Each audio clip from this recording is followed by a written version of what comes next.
Bisita agad tayo. Tunay na pambayan, walang personalan. Nasa linya na po natin Senadora Risa Ontiveros. Senadora Ontiveros, magandang umaga po.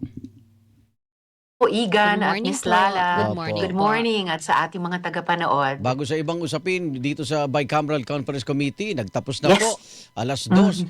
Matitiyak, nakakatiyak ba tayo na graft-free nga itong 2026 General Appropriations Act, Senador? Buong tiwala ko, Igan, sa declaration ng aming Finance Committee Chair, Head ng BICAM, contingent ng Senate na si Chair Sherwin, na ganun nga po. Proud po ako sa nagawang trabaho ng Senado.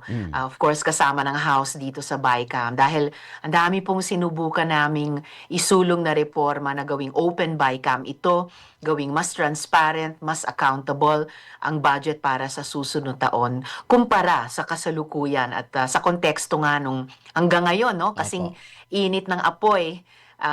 Sana ligtas yung ating mga kababayan dyan sa kulyat. Pero yung mainit na galit din ng ating mga mamamayan sa korupsyon. Oo.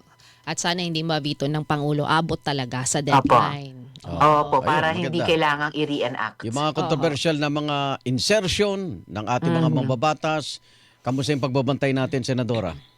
Ay, kumbaga, bantay sarado talaga yan laban sa insertions. Dahil naklaro namin na ang mga proposed amendments ay properly dapat lamang i-propose hanggang sa aming mga periods of amendments tulad ng ginawa namin sa Senado. Opo. Anything else after that, kunyari sa BICAM, na wala naman sa Senate version ng budget, wala sa House version ng budget, Oo. yan ay ituturing na insertion. At yun ay isang practice ng nakaraan na gusto na naming ipagbawal.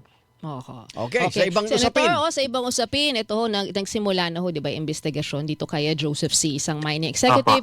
At dual citizen, di ba, lumabas Chinese. na Yes. Chinese and Filipino. Di ba bawal ho yun sa inyong ang sinabi? Bawal yun, di ba, in the first place? Exactly. Bawal sa China ang dual citizenship.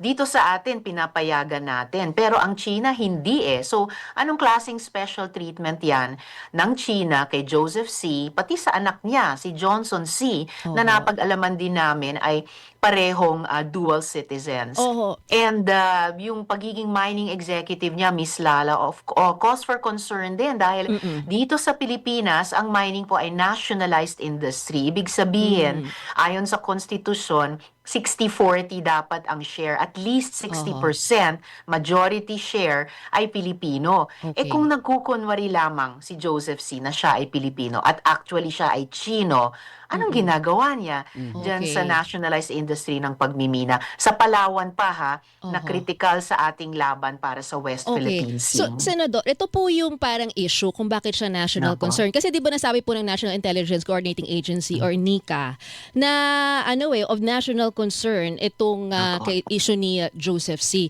Kasi ini-equate po siya di ba kay Alice Go na espiya. Yun So, na nga itong eh. angulo na to ba pasok pa rin o this is more of the economic side po, Senator Risa? It's both the economic at saka yung agam-agam nga tungkol doon sa national security angle. Kaya nga, gaya ng sinabi nyo, tinagurian si Joseph C. na Alice Guo Part 2, 2.0. Imagine sa pagdinig na sa wakas humarap nga siya, pero wala siyang masagot. Hindi niya masabi saan siya pinanganak, saan siya nag-aral, anong childhood memories. Napaisip tuloy, ano ba to? Homeschool ba siya? Lumaki din sa farm? May teacher Rubelin din ba siya?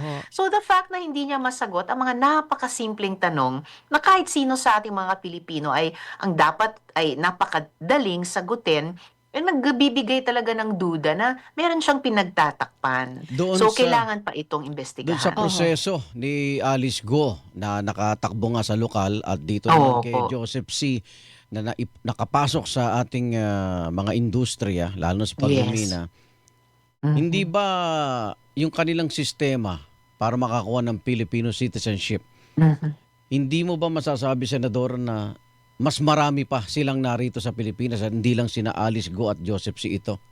Posible po yun, Igan. Dahil kung ganyang kadali makakuha halimbawa ng late registration of birth certificate, halimbawa sa ating mga local civil registrar sa ilalim ng Philippine Statistics Authority, despite the fact that tulad ni Joseph C. at tulad din ng anak niyang si Johnson C. ay may earlier na application of alien registration. Ibig sabihin, dun sa isang birth certificate at dun sa isang passport ay nakasulat na meron pang Chinong pangalan at Chinong citizenship at biglang may iba pang birth certificate at Oo. passport na Pilipino na di umano.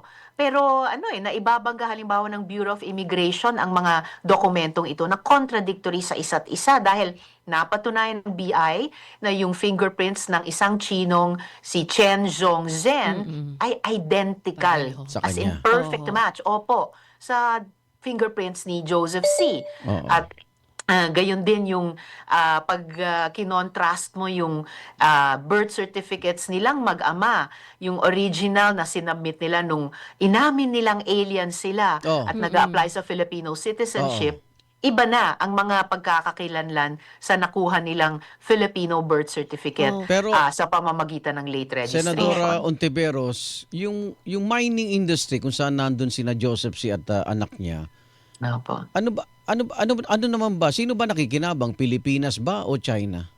Kaya meron tayong 60-40 sa konstitusyon para Oh. siguruhing Pilipinas dapat ang makinabang. Oo. Na ang maminang mga mineral dito ipoproseso para may trabaho sa ating mga Pilipino at mula rito, yung processed goods, hindi lang raw minerals, Oo. ay ibenta Okay. domestically hanggang ma-export. Pero Para may pinapalabas value added. Pilipino siya eh. Naprotektahan ba tayo Yun na doon? nga.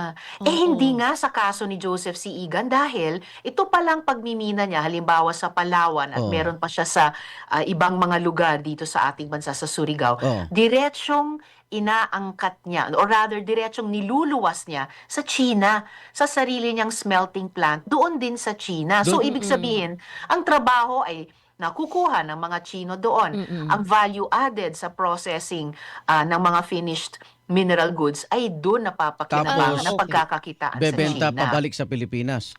'Di ba yung irony, yung pala binibili na natin ang processed mineral goods mula sa China, yung pala Galing Galing sa dito. ang atin. raw mineral ay galing Oh, sa atin. pero alam ko, Senator, nag-ano na po di ba, nag-imbestiga ng immigration at kinansela na Opo. ang kanyang Philippine passport. Tama na, kansela Yes na po. po, ba? at meron po mga prosesong underway bunga ng investigasyon nila na i-cancel din pati yung birth certificate kapag mapatunayang hindi naman talaga siya Pilipino, siya ay Chino. Pero anong kategory niya? Espiya ba siya o sa ekonomiya lang natin nagnanakaw?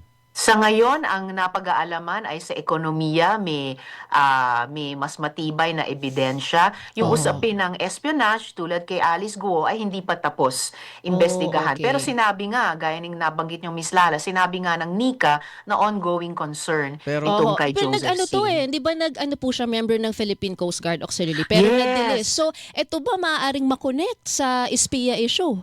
Kaya Diba? nga nag-aalala dahil imagine, ang isang napapatunayang hindi pala Pilipino, kundi Chino, at alam natin ang very, very tense Oo. relationship natin sa China sa West Philippine Sea. Naging miyembro ng executive squadron na tinatawag, naging honorary admiral pa or commodore. So buti na lang, tinanggal na ng Philippine Coast Guard mula sa PCG Auxiliary along with about 26 others. Laliman pa natin. Ano po? Pagdating sa industriya ng pagmimina, nire-respeto si Joseph C. Opo. Di ho ba kaya nahihirapan din yung ibang mga kinuukulan na talagang mag-case build up sa kanya. Pero ito lumilitaw na. Sa tingin nyo ba marami din siyang binigyan ng tulong pinansyal ng mga kandidato sa mga nagdaang eleksyon?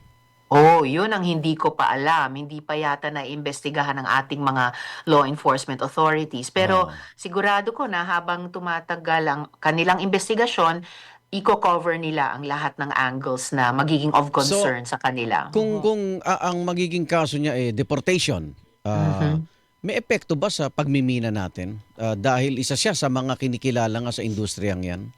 Para sa akin, Igan, long-standing na ang industriya ng pagmimina dito sa atin. Okay. Nagiging subject ng iba't ibang legislation. At siguro Opo. naman, kaya ng Pilipinong industriya sa pagmimina na i-maximize ang anumang benepisyo ng industriyang iyan Oo. under better laws, I have to say, para sa mga mining-affected communities, mga host LGUs, So, at ang ating pambansang Sa ekonomiya. maikling salita, hindi siya kawalan. Baka makabuti pa sa industriya kung wala si Mawala. Joseph C. kung kawalan man sa pansamantala, pero ako, may kumpiyansa ako sa lahat ng industriya dito sa atin. Pwede pa nga silang mas mag-develop further at mapupunuan nila ang anumang gap na maiiwan pansamantala ni Joseph C. Siguro naman tayo mga Pilipino ay napakahusay naman sa mga maraming larangan, pati dito sa Hindi kaya industriya. ihemplo na si Joseph C. para amyandahan na yung foreign ownership ng konstitusyon provision sa atin? Well, para sa akin, bago pa nga amyendahan ng probisyong iyan, ipatupad natin ang maayos at maging faithful din ang mga bawat batas, pati yung Philippine Mining Act na subject din sa amendments ngayon dito sa ating constitutional mandates. Ako na po, Senator, yung falsification of documents. Kasi may Alice Yes. Go na, may Joseph C. pa. Ano Eh, po? ba't hindi ho sila mga small time, big time? Oh, hindi Pero talaga. Big time. nakakapasok ho. At parang ang dating, dali naman hong makakuha ng ating Philippine passport at magamit sa mga ganitong At hindi tayo focus-focus, di ba? Yun na nga. At hindi tayo dapat pumayag na i-hocus-pocus yung mga pinaka-importanting mga institusyon at proseso natin. Ultimong yung pagkakakilanlan bilang Pilipino, birth certificate, passport, sagrado yan. No? Sagrado. And speaking pala of sagrado, pati po yung mga proseso natin tulad sa asylum seeking, dapat din maprotektahan Opo. laban sa pag-aabuso ng mga masasamang karakter tulad ng nakikita din namin at nasimula na rin naming imbestigahan ngayon, mga wanted persons sa kanilang bansa, yung iba covered by Interpol red notices, pero napakadali pa lang nakakuha ng asylum dito. Oo. Okay, So, eto. panghuli lang sa akin. So, this is immigration. Ano po ang inyong, meron bang kapag-ugnayan o ano ho bang, pwedeng paraan kasi dito ho nakakalusot Senator. Opo.